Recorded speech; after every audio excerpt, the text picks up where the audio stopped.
This is the place where the magic of Disney meets the magic of the real world through wellness and spirituality. I'm your host, Kitty Packman, and this is Spiritually Ever After. Hello, welcome or welcome back if this is your first time listening or watching Spiritually Ever After.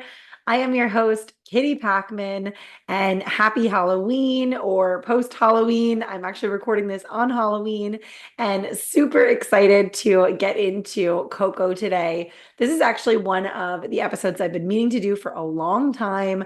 I've gotten some requests for this episode, and honestly, it's just one of my favorite. It's become one of my favorite Disney movies, period. Not even just newer Disney movies, which is kind of like usually how I categorize these things. I have like the classics, and then, it's good for a new Disney movie. Whereas this is just a really, really good movie, a good soundtrack. And I am excited to dive into it today and really go through the whole movie. It's been a while since I did one of these deep dive, like pick apart every little thing of the movie. And truthfully, I'm actually not even saying every single thing that I would want to. When I do one of these episodes, what I do is I rewatch the movie or the show, whatever it is, and I take notes on the entire thing, like constantly pausing the episode or pausing the movie throughout to take notes on it, and then kind of go back and remake sense out of those notes. And today, when I was doing that with my notes, I actually had done this a long time ago. I did this in, I think, July of this year was when I had gotten a request for this episode. I was like, yeah, I do want to do a Coco episode. And so I rewatched, took my notes, and then thought, I have to wait. I have to wait and release this in October. It just needs to happen, or November. I think I'm going to actually release it tomorrow morning. So it'll come out on the Day of the Dead. It starts tomorrow and goes into Saturday, and so you can celebrate in real time with me. But I have so much that I want to say, and so when I was going through the notes today, I actually ended up taking some things out because it was just too much. And because, as I said, I'm recording this on Halloween. It is the afternoon, and I don't know when the children are going to start arriving to get candy. I have a bowl outside, but it could become a free for all, and who knows. And so, hoping that the doorbell does not ring, knock on wood, while we do this. And I'm going to try to move through this somewhat quickly. I feel like if you've been here for a little while, or if you listen to my other podcast, They Assume We Know Nothing, you might know by now that I kind of have like two modes when it comes to podcasting. It's like I either take a long time and spend a long time talking and have a lot to say and really take my time with it. Or it's like, no, I want this to be a quicker one. So I'm going to get through it quickly and I'm not going to go on tangents. And I have a tendency to speak kind of quickly. I'm from New York, if you don't know. So I'm hoping that today I can kind of meet somewhere in the middle and not move too quickly through this, because I think it's a really good one and it deserves to be really deeply explored. And also hoping that it doesn't take too long, or that I don't start having kids egging my house or something like that. So I know I really like to start every episode, and I haven't done this. The last episode was a crossover episode with They Assume We Know Nothing. And so I would really love to start with just a quick little drop in. So wherever you are, this can just kind of help you get back into your body.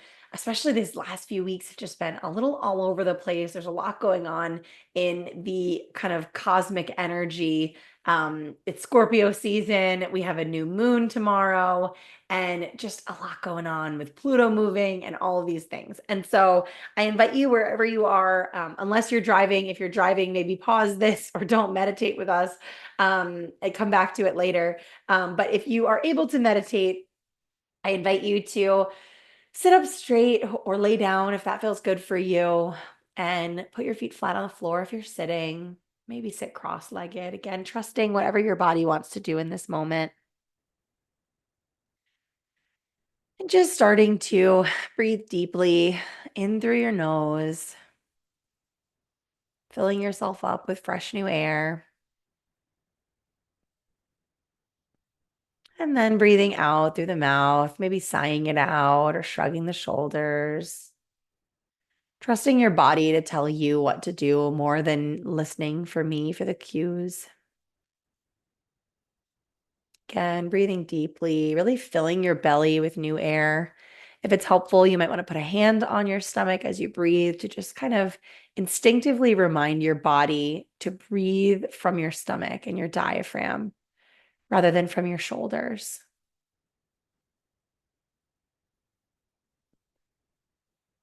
And as you breathe in, when you reach the top of that breath, I invite you to just hold it for a second. Let yourself kind of feel that power build in your body. And then again, on those out breaths, really just letting it out, sighing it out, shrugging it out, doing whatever your body wants to do.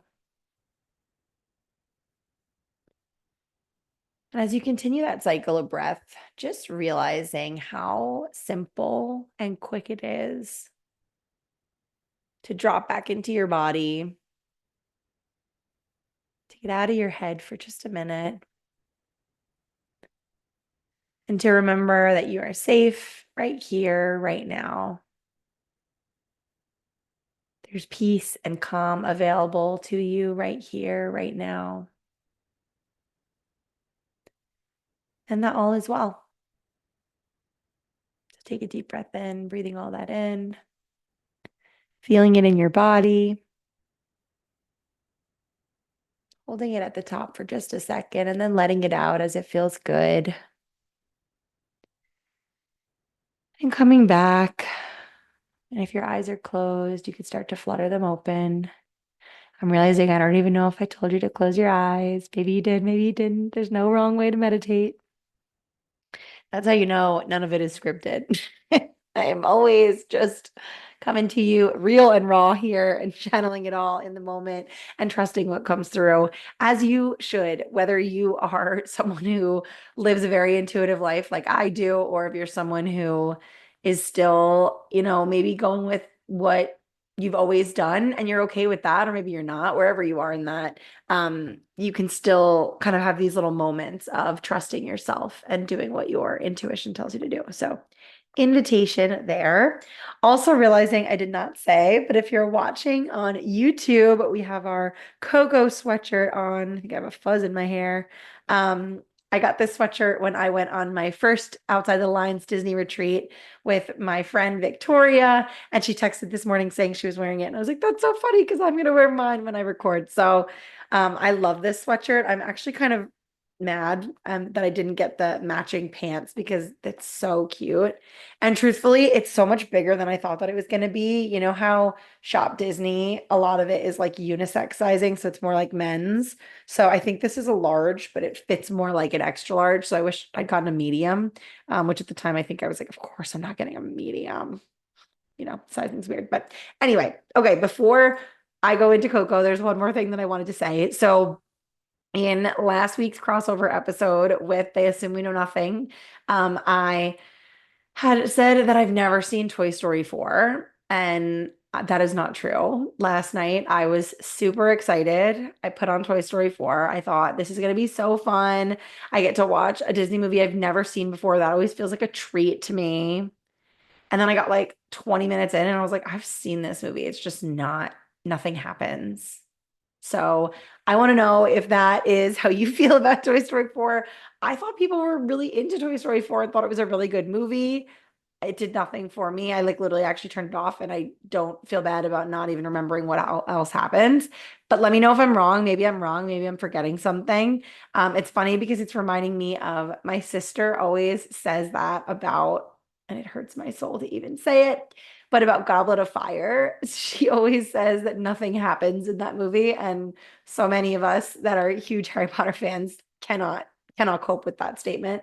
But that's how I feel about Toy Story 4. So I want to know, are you a huge Toy Story 4 person? Is there something that I'm forgetting? Should I go back and finish the rest of it? Because to me, it was doing nothing for me. All right. It is finally time to get into Coco. And like I said, we'll see how long this is. Hopefully, it does not take me too long. Let me actually do a time check so that I know what time I'm starting this. All right, here we go. It's been so long since I did one of these. And this is really, I feel like, my favorite thing to do on here. I mean, obviously, it's fun to do all of the sort of like fun, lighthearted things, but I really love these deep dives and kind of like a deep analysis of Disney movies. And specifically, this one I really feel has such a message around ancestral healing, obviously spirit guides and really following your divine purpose. And I love how in this movie, it's Miguel following his purpose and feeling like he has to go against his family and do what feels true to him, even though it's not what they want for him, or even though it feels wrong. And yet it's actually exactly what his family used to do and is meant to be doing and is really good at doing. And so it's just such a beautiful, beautiful like message. And I think it's just so well done. I mean, I know that um they did a bunch of trips down to Mexico to make sure that they were really being as close to authentic as they could be. And it just is, you can tell like it's just a really, really well done movie. I'm realizing, let me pull up and just say in terms of awards and things on how this movie did. So it came out in 2017. Let's see. Yes, that's what I thought. So it won the Best Animated Feature and Best Original Song for Remember Me, I believe, um, at the Academy Awards. So it did really, really well. Again, I mean, I'm not going to read through all of these, but yeah, it won both of the awards that it was nominated for at the Academy Awards. Um, it was nominated for 2 Grammys. It just did really, really well. I mean, this list is ridiculously long, as one would expect for a Disney Pixar movie. And the music was done by the incredible Kristen Anderson Lopez and Bobby Lopez. And so if you don't know them, they did the music for Frozen and Frozen 2. So that's what they're best known for, obviously, with Let It Go being the hit that it is. And honestly, the soundtrack from Frozen 2 also is a really, really good soundtrack. So they did really well on those, obviously, but they also did the music for Bear in the Big Blue House. That's where they got their start, which is super fun. The Winnie the Pooh movie that came out in 2011 with Hugh Jackman, and then WandaVision. And so Kristen Anderson Lopez and Bobby Lopez definitely know what they're doing with music. The music in this movie is so on point. It's just so good. I mean, like Un Poco Loco is just like my favorite song ever. Like it's just so, so cute. And the scene in the movie is so cute. Um, but yeah, the music is just really, really good. And I'm gonna be peeking at my notes. And it's funny, I know last time I was like, I don't want to do that, but realistically, I love peeking at my notes because I have so many notes and I want to make sure I say all the things. So I don't know why I said I don't do that because I'm going to keep doing that realistically. Now that I'm on camera, you're probably gonna see me peeking at my notes. So yeah, and what I have is that I just love how Miguel like really knew he had to follow his heart and felt like he was doing it for himself, but really it was exactly what the family needed. And yeah, it's like he literally heals his family line because he refused to give up on music, even though that was really the thing that nearly destroyed his family and made the family turn to becoming shoemakers in the first place. And the other thing that's sort of fun that I did throughout this, because I noticed it, and especially once I had realized that I kind of wanted to touch a little bit on how spirit guides play such a big role in this movie. I decided to count the number of times that at least I noticed that Dante saved Miguel, or led him through some sort of big moment, like supported him through it. And I counted 17 different times. So I'm going to mention those as we go. If I forget one, let me know. Let me know on Instagram or on TikTok or send me an email. Because yeah, I was like 17 is a lot. Disney movies are not that long. This movie is probably about an hour and a half. So 17, something to happen 17 times in an hour and a half is a ton. And I'm curious if I missed any. So movie starts out with him saying that he thinks he's cursed because of his gift and because he loves music, but his family has this trauma around music. And I think they do such a beautiful job of showing us the ofrenda and really giving us the history, but in just this cute little narration that Miguel is telling in the beginning. So it just is part of the story. It doesn't necessarily feel like you're being educated. So kids would just learn it because it's just part of the story.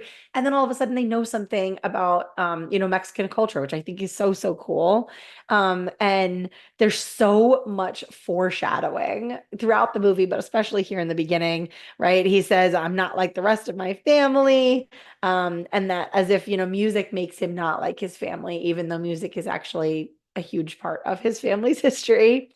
And We see Dante for the first time by the Alibrejas table. And so we've got this foreshadowing there of he's going to become Miguel's spirit guide, and seeing Dante's journey, his own journey in becoming a spirit guide, right? From being just a street dog, as Abuela says. I don't know if now I'm wondering if she has a name. I'm questioning myself if she has a name. Um, Mama Imelda. Nope, that's the other one. We'll see when we get there. But if Coco's daughter, Miguel's grandma, when she calls him just a street dog, to Dante actually becoming a fallen spirit guide. So it's just so much foreshadowing. It's so good. And I think it's so cute how Miguel says that his all-time favorite song is Remember Me, and that song was literally written for his grandma, or his great grandma. So it's just so cute how it's like you can kind of try to or feel like you're escaping your family history and your ancestry, but you can't escape it. Like it's just in your blood, it's who you are. You're going to be drawn to it. And I think that's part of why I am so big on anyone that I work with, and even just in, the free content that I put out, I'm constantly talking about really following what feels good for you and your intuition and what you're drawn to, because there's a reason you're drawn to what you're drawn to, right? And if you start listening to what other people think you should be focused on, that's what they should be drawn to. That's what they're supposed to be doing. That's the work they're supposed to be doing. You're going to be drawn to the other work that you're meant to be doing based on your history and who you are and your purpose in this lifetime. And that's why it's so important to really be trusting your own intuition, because your ancestors are guiding you just like Miguel's ancestors are guiding him. So, um, yeah, and I think it's cool how, the original version was this beautiful, slow lullaby, and it was really like for Coco. And then, of course, Ernesto like sped it up and totally ruined it, and made it this commercial hit. And then he gets crushed by a giant bell, which I feel like I still don't totally understand the meaning. Like, is there a deeper meaning there? I don't know if I'm missing something. I probably am. So if you know some sort of deeper meaning, I know later I think I said like, oh, like a saved by the bell, like they're saved by him being crushed by the bell. I don't know. Do you know a deeper meaning for why he was crushed by a bell? Because I do not. Um, but then he's saying like I just can't help but feel like we're connected, him and Ernesto. Again, just like so much great foreshadowing. And then we see that all of this entire narration that Miguel's been doing has been him talking to the guy whose shoes he's shining. And it's so cute. And he's like, I didn't ask for your life story. Just really cute. I think it's really well done. And it's a really good way to start the movie with a really rich narration without it being boring. Obviously, that's always the great challenge, right? When you're creating a movie intended for kids, but that you also want adults to be able to enjoy too, is how do you give enough background up front without it feeling like we're just giving you the background up front? And I think they do a really good job of that here. So I think that's really, really cute. And I think that we see Miguel really grow up a lot through this movie. Like in the beginning, he really is just this little, they see him as this little kid, and he almost like he can do no wrong. He's allowed to just go out and play. And when he picks up the guitar and he starts to play, and he's about to play for the first time in front of other people, and he gets caught, right? It's like he's a little kid, and how dare they do this to him, like as if the people in the square are trying to make Miguel do this when clearly Miguel is the one wanting to do it. And so we see him really kind of grow up throughout the movie and start to become really independent and make his own choices. Um, Abuelita, that's what they call her. Here's the name, Abuelita. Dante then tries to save him when she's saying that he can never play music again. And so that's the first save, at least that I saw. And that's when she says, never name a street dog. They'll follow you forever, which is so cute. Like, especially for, I guess, if you're dog people. If you're not dog people, maybe that's not cute. But I'm like, oh, I want a stray dog to follow me forever. Um, and then again, they show the ofrenda and the food, and they're doing such a good job again of giving even more of the back history of explaining like why they put the pictures up and the foods of what those people loved and all of it. And they explained about the marigold petals and that they need to create a clear path so that their ancestors can come back. And it's just really, really beautiful. And then again, we see Dante coming to save him. And he is, um, it's the wait, now I'm like looking at this is why I should not look at my notes because now I'm throwing myself off. Dante coming to save him, check on him when he's making his guitar. Oh yeah, yeah, yeah. It's before the guitar gets broken. So Dante comes in, and that's when um like Dante's kind of encouraging Miguel, but Miguel says, I wish someone wanted to hear me other than you. So at least he knows like he's got the support of Dante, and that's his second save by Dante. But it's like Miguel really wants to be able to be playing for people and have an audience and for his music to be shared. And again, it's in his blood. He's literally like it's destined to happen, right? And he's studying Ernesto's old videos, which I love, and it's kind of like manifesting, like he's watching this, but of course it's giving him exactly the information he needs to know what really happened in his family and to kind of solve this whole thing and to eventually save Hector too, which is really, really cool. Um, and it's cute to me how it's like he thinks he taught himself to play because he loves Ernesto and doesn't realize that Ernesto's playing the songs that his actual relative, wrote and created, and that's literally in his blood. So it's just so well done. And that's where really that like ancestral healing of trusting, right? Like imagine if Miguel never didn't listen to the pull to create music and instead just became a shoemaker and didn't do all of this, right? Like Hector would be forgotten. The family, connection to music might be lost forever. And instead it gets to be, become part of their life again. They don't have to be afraid of it, right? Like, not that that necessarily means they're going to give up the shoemaking business. Maybe they will, maybe they won't. But I think it's that they don't need to be so afraid of music anymore, that it gets to be part of their life and realize that it's a beautiful part of their life and it's part of their history. So then is when we have Dante hiding with the guitar under the ofrenda and he knocks down the picture. And that's after Miguel says he doesn't want to start making shoes, right? They've had this brilliant idea and they're going to have Miguel start helping in the shoe factory or whatever. And he's like, I don't want to make shoes. Like, I want to play music. So that's our third save from Dante. And it's like the whole family really does feel like making shoes is their destiny, right? We have this great story in the beginning when he's explaining what had happened and that basically, as far as he knows, the dad left to go and make music. And so the mom said, well, I need to figure out a way to provide for myself and for Coco. So she started making shoes and then it got passed down. And so they feel like it is their family destiny to make shoes, right? They've forgotten that it used to be the family destiny to make music and to have beautiful singing voices and to create these beautiful songs. And so if he didn't believe in his gifts and he didn't go after it, even though it made no sense, he would, the whole family would just be shoemakers and they would have no more connection to music. It's just so crazy. I think it's just so well done. And so here when Dante knocks down the table, that's when the picture gets knocked down and all of a sudden he sees the guitar, right? And then it's like, oh yes, I remember. And he thinks that it's De La Cruz. And so he assumes that De La Cruz is his family. And so that's when he starts to realize it's in our blood to play music. Now he doesn't realize that it's in his blood because of Hector and not because of Ernesto.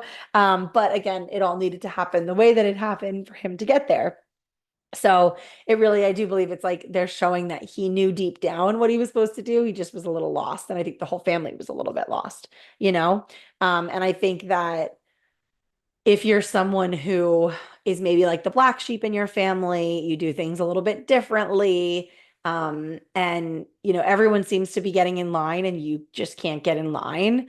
This is your invitation that you probably know what you're doing. Like trust your instincts, trust your intuition, because some of us need to be those ones willing to do that, to make that shift and to challenge things and to shake things up a little bit, right? Like we can't all stick to the status quo because then nothing will change.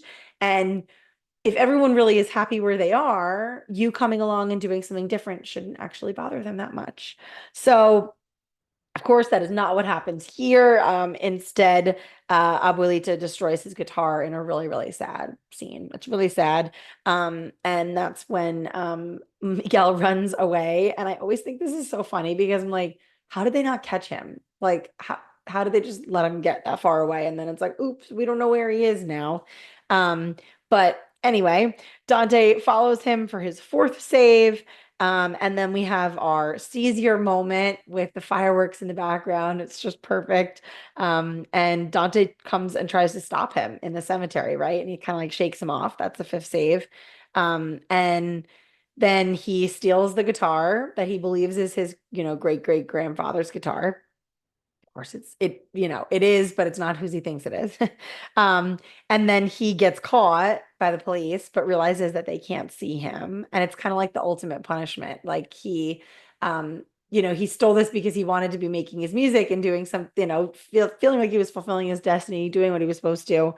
That's not what happens. And now he's literally can't even be seen and he doesn't even know how to get back, right? Um, and I think this scene is really, really well done and really beautiful, where we see the ancestors starting to interact with their living relatives. And I think that for those of us who believe in an afterlife, who believe that our loved ones, are still around us in some way, whatever that looks like for you, I think this scene is really, really touching and kind of rewarding, because it kind of felt like, all right, it's not all in vain. It's not like foolish of us to believe in this, look how beautiful that is. And the way that it's like, oh, getting bigger and all this stuff. I just think it's really, really, really beautiful. And we then see Dante lead him, or he sees Dante lead him kind of to his ancestors. So we've got our sixth save.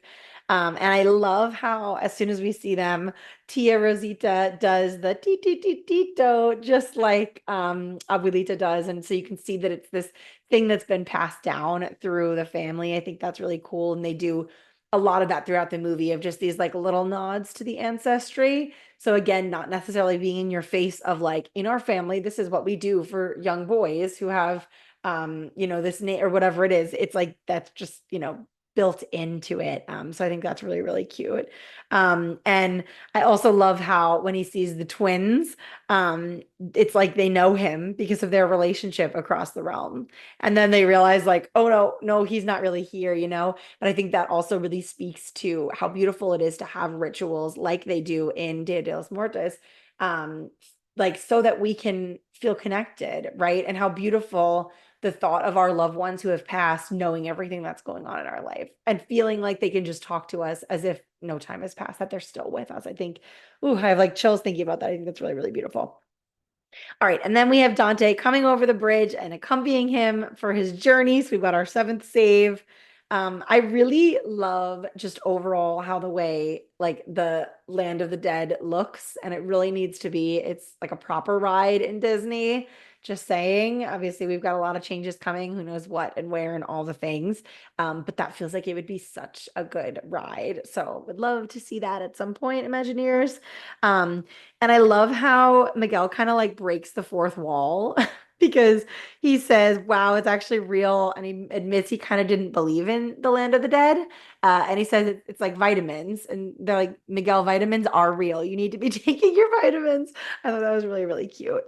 And we learn more about the Alibrejas and how they're spirit creatures that help guide souls along their journey. And again, with the foreshadowing that we don't yet know that Dante is his Alibreja.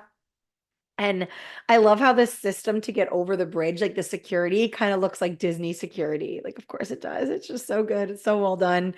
And to me, the Office of Family Relations kind of gives the Ministry of Magic.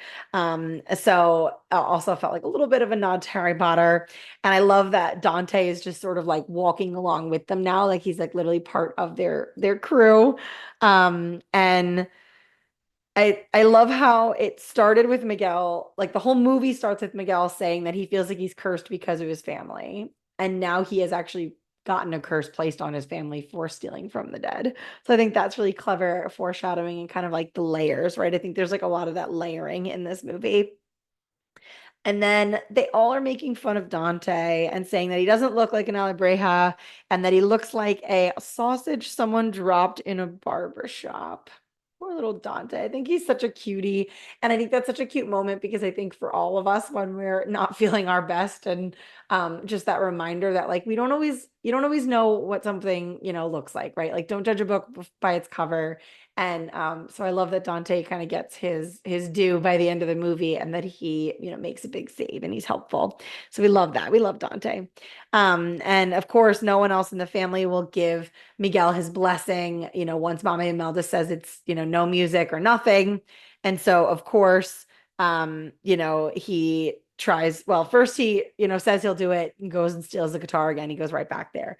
And then he pretends to go to the bathroom, Miguel, and actually he runs away. And Dante comes with him, of course. So that's our eighth save. And then he's spotted and he's running. And that's when he runs into Hector and he hears Hector say that he could get him backstage. And so that's how we finally get our Hector and Miguel pairing. And that's Dante's ninth save. So we're already halfway through Dante's saves and we're only like a little bit into this movie. That's where, again, there probably are other ones that I missed because he's just constantly like he's there for every single point along this journey, which I think is really, really cool. What I really don't know, and I'm curious if you agree, is how does Hector not suspect that this is his family? Like, you had a daughter. I guess like he doesn't think that she got married. I don't know. Like, how do you not think that rather than just assume that yes, he's definitely Ernesto's great great grandson, like obviously this could be your great grandson. I don't know how he doesn't think that. So I'm curious if you've ever thought that because I always am like, it just never the thought never crossed your mind that they might have kids. Whatever. I think it's really cute when Hector's doing Miguel's makeup and they just have such a cute dynamic together, the two of them. I think they're just really, really cute. And he's heckling him, saying he must have other family. Like, yes, like you're the other family. It's so funny. But Dante then leads Miguel to meet Frida Kahlo. And I'm like, did I somehow miss Poco Loco? This is why I shouldn't look at my notes again. Yeah. Okay, I'm gonna talk about Poco Loco. Oh no, there we go. Okay, it's coming. It's coming. I'm like, I will not miss Poco Loco because it's really my favorite ever. Okay, so that's right. He's just doing his makeup so that he looks just like a skeleton, so they don't know he's a real boy. Okay, fair. So that's when we learn about the mighty Jolo dog. Frida Kahlo is talking about the guide of wandering spirits. And then we hear what is a line that I forever quoted of choked on some chorizo. So this is when we hear about how Hector thinks he died. He thinks he choked on chorizo. Of course, we later find out that he was actually poisoned by Ernesto de la Cruz. But I always thought this was so funny and would quote choked on chorizo. Like I just think it's so funny. But then rewatching from this lens, I realized this is like low-key a traumatic moment. Like he was literally murdered by his friend.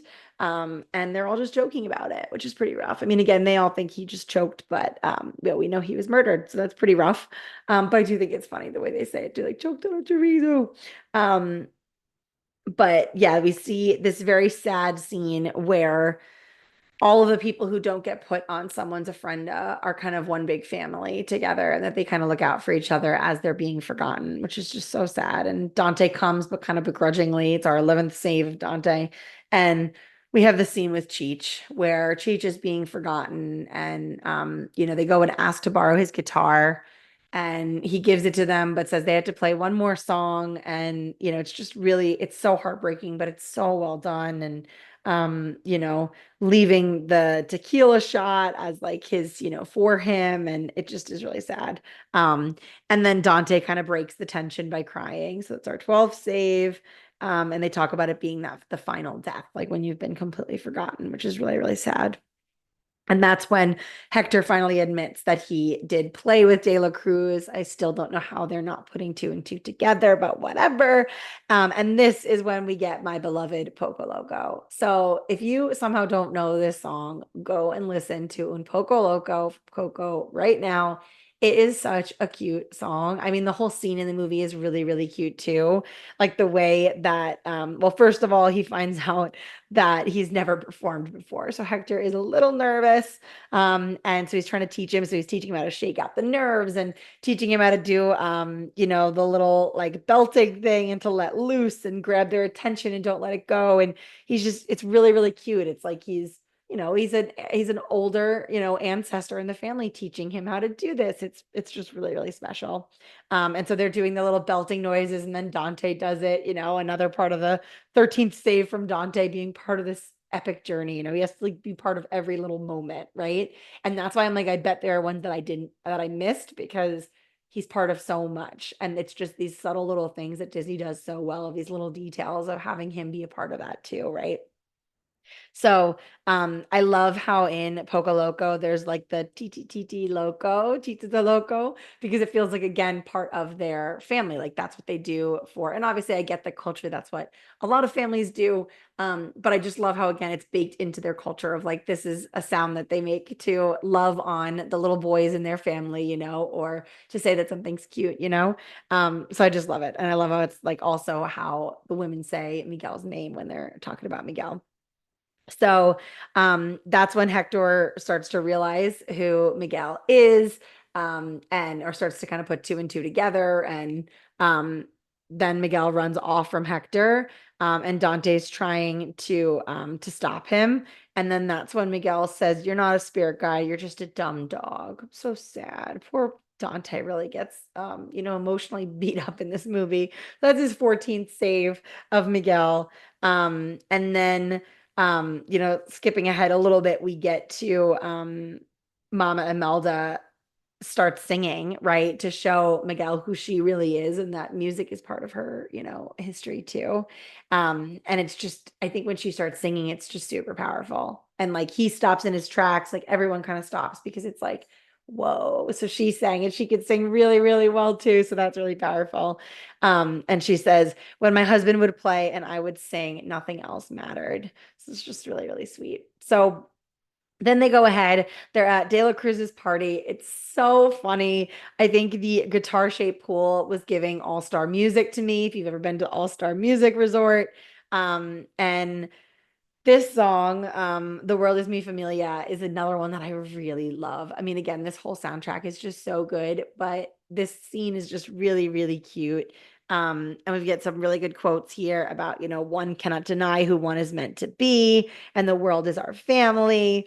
And then Ernesto says, we have this cute scene between the two of them, and Ernesto really does think he's his family. So they're, having a kind of moment. And Ernesto says, I hope you die very soon. And I thought, like, spoken like a true narcissist, like he truly does hope he dies really soon. But that's when Hector comes in and calls out Ernesto about the songs, and Miguel realizes that they were all his songs, and starts to put two and two together. And Hector says, I can still see my girl, meaning Coco, but Miguel hasn't quite put it together yet. And then that's when Hector says, and you said you'd move heaven and earth for me. And Miguel says, wait, just like in the movie, and starts to put two and two together. And so that's when Ernesto locks them both up. And Miguel starts to really see Ernesto for who he is, because he's realized that he murdered Hector and now he's keeping him, locked there. And that De La Cruz has kind of made him look crazy when really like if Miguel only knew like who Hector really was, right? That he actually is his great great grandpa. He's the one who wrote all the songs and all of that. And then we have this moment where Miguel looks down at his hands and realizes it's like all skeleton at this point. So it's not good. He's got to get his way home soon. And this is when Miguel and Hector start to realize they're starting to put things together that, wait a minute, I think that this is, he says, my Coco. And that's when it's like, oh my goodness. And they have this moment that I felt like it was very Parent Trap when they put the picture together, it's like, oh my God, like Coco. And Hector says, I didn't write Remember Me for the World. I wrote it for Coco. And I thought that was fascinating too, the irony, because that was the song that Miguel had been using to justify, as if it was Ernesto's song, justify him pursuing this career in music, when really it was a song that was written for his great grandma, by Hector. So really, really cool. And Miguel says, my whole life there's been something that I thought, in me that was different and I never knew where it came from. And then they have that really cute moment where they're saying, I'm proud to be his family. I'm proud to be his family. And like, it's just really, really cute. And then, of course, that's when Dante comes in and saves them, as well as, the whole family, Mama Imelda. And Imelda and Hector see each other for the first time. And he says, "You look good." And it's just really, really cute. It's really well done. And she obviously has no time for it. This is when Miguel acknowledges finally that Dante is his spirit guide. And that's when Dante becomes an Alabreja who can fly and he gets all of his colors and his wings, and it's really cute. And we then see Frida Kahlo's performance, and she's performing with Miguel's music suggestions, which is really cool. And Mama Imelda then says about Hector, calls him the love of her life. And he says, I'm the love of your life. And she says, I don't know, I'm still mad at you. So there's just some really, really cute dialogue moments here. We got Dante saving Miguel from a security guard for the 16th save. It's just really, really cute. And so then it ends up with Mama Imelda on the stage with Ernesto de la Cruz performing. And I love how the crowd goes nuts for her because she sounds amazing and she's got the presence and they're loving it. And it's just really cool for the whole family to see her in that way when obviously for so long she had, denied music from all of them. And it's just really cute how they have this little moment and, Hector says, you've still got it. And so then that's when Mama Imelda is willing to switch her blessing and to say that Miguel can be a musician. But De La Cruz tries to kill Miguel because he knows that if he goes back to the land of the living, everyone's going to know what he did. And so he tries to throw him off the building. And Dante saves him for his 17th save, but kind of also Pepito because Dante is, small and Dante. But unfortunately, he loses the picture of Hector. And so essentially, De La Cruz gets killed again by the bell. So that's where I think maybe it's a saved by the bell thing. I don't really know. But basically Miguel can go back and it's going to be okay. But Hector is going to be forgotten, right? Because there's no more picture to put up on the ofrenda. And so he's obviously devastated, Miguel. He doesn't want to leave Hector because he knows he's literally never going to get to see him again, even in, not physically get to see him, but, he'd be forgotten for the whole family as well as for Coco, and that Hector will never get to see Coco again. And so Mama Imelda says, you have our blessing, Miguel, no conditions, go. And, Miguel says, I promise I won't let Mama Coco forget you. Whew, I feel like I'm probably going to cry telling this part because it is just so cute. And I just feel like it's so well done. But so he goes back, he takes the guitar. Somehow he's not cursed, I guess, because now he knows it's his family's. I don't really know, but he's able to take the guitar. And bring it right back and immediately start singing for Coco. And, he says, your papa, he wanted you to have this, and plays the lullaby version. And so if you're not familiar with it, there's the upbeat version of Remember Me that's played throughout the movie, but then there's the lullaby version that Miguel plays for Coco at the end. And that is the one that is absolutely heartbreaking. And she remembers, of course, and she starts singing and she all of a sudden is like fully lucid and she knows her daughter's name and she starts pulling out all of these pictures. Miguel says, your papa, he loved you so much. And she has all of the song like lyrics written on paper. So she has all of these basically like artifacts of proof that her dad actually was the one who had written all of the songs. And so it's just a really, really powerful scene. And because we have more pictures, we now know that Hector can be put on the ofrenda. So it then goes to 1 year later. And even though Coco has passed away, which sounds like it would be really sad, it's actually a really, really happy ending, right? We see that Hector's gotten his due. He gets to come back. It seems like he's with Mama Imelda again. We see Miguel explaining the ofrenda to his little sister, which I think is a really, really special moment, right? Because the movie starts with him kind of like not taking any of it seriously. He doesn't even know if he believes in it. Screw this family. I don't want to be a part of this family. I'm doing my own thing. I want to be Ernesto de la Cruz's family. And now here he is explaining all of it to his little sister. So I think it's really special. And every time I watch this movie without fail, I cry when you see Hector get to come over the bridge because he tried for so many years and then he gets to come and obviously now he just gets to be with Coco all the time because she's over on the other side. But then he gets to come back and see Miguel and see the whole family and just gets to be a part of it. I just think it's so special and it's so beautiful. And I just love that Dante is like fully part of their lives now. He's like literally their dog. It's just so cute. It's just so well done. So I really think this movie, it does such a good job of speaking to how we don't need to try to fulfill our destiny or to, make our ancestors proud. All we have to do is just follow what's given to us, like follow the signs, do what we feel like we're meant to do, follow our intuition, not listen to people outside of us, but actually trust the voice within that tells us what we're meant to be doing. Because we know, right? Like we know it in our bones, we know it in our blood. We're being led to what we're meant to be doing. And I think this movie does a really, really beautiful job of honoring that, that ancestral healing comes from us just choosing again and showing up and saying, I'm going to choose to show up with love. So even though it's been scary in the past when our family chose to follow a career in music, it caused pain, it caused heartache, it caused loneliness. I don't want that again. And yet, it'd be more painful to not be following my destiny. So I'm going to show up for my destiny. So that is your invitation in whatever way it looks like for you. How can you show up a little more truly and honestly for your destiny, for your ancestors, for your ancestral lineage? Because when you show up more honestly and you are in alignment with what's right for you then pass that along, whether you have your own kids or for your nieces or nephews or the little ones in your life. You show them that it's safe to show up as your truest self and that it's okay to do things differently or, to change your mind, right? And so it's really, really powerful. So I love this movie so much. If you enjoyed this, please leave a review. It really makes a big difference. And what we like to do is I give you an emoji to leave your review with so that I know it was coming from this episode. So if you enjoyed this episode, leave a review with a skull emoji. Let me know what you think. And then last but certainly not least, I know I usually do this, but last episode I did not with the crossover. We like to give a fun fact at the end of the episode. So the previous fun fact was, which day is National Donald Duck Day? And the answer is June 9th.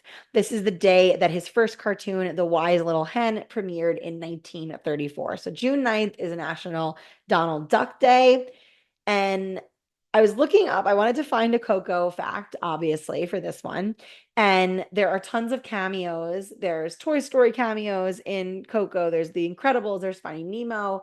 It definitely has me thinking. And I wanted to hear if you would want to, let's hear what your thoughts are. But it feels like it could be fun to do an episode or maybe a few episodes on the theory that all of the Pixar movies are one universe. So maybe that'll come. We'll see. I'm going to add it to my list for sure. It's probably already on my list, but I'm going to bump it up my list and let me know if that's something that you would want to hear or watch. But for today's fun fact for Coco, what I'm going to say is we're going to do a true or false. True or false, is Coco Mexico's highest grossing movie ever? So not animated movie. Is Coco Mexico's highest grossing movie ever? Let me know your thoughts. So again, if you don't already, I invite you to follow us. So on Instagram, it's spiritually_ever after. And on TikTok, it's spiritually ever after.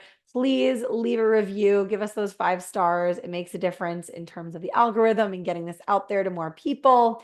And thank you so much for being here. Again, I know I've been a little bit all over the place the last few months. It's been a busy few months and challenging to be able to show up consistently here, but I am promising that I'm going to try my best to show up more consistently and keep giving you more content.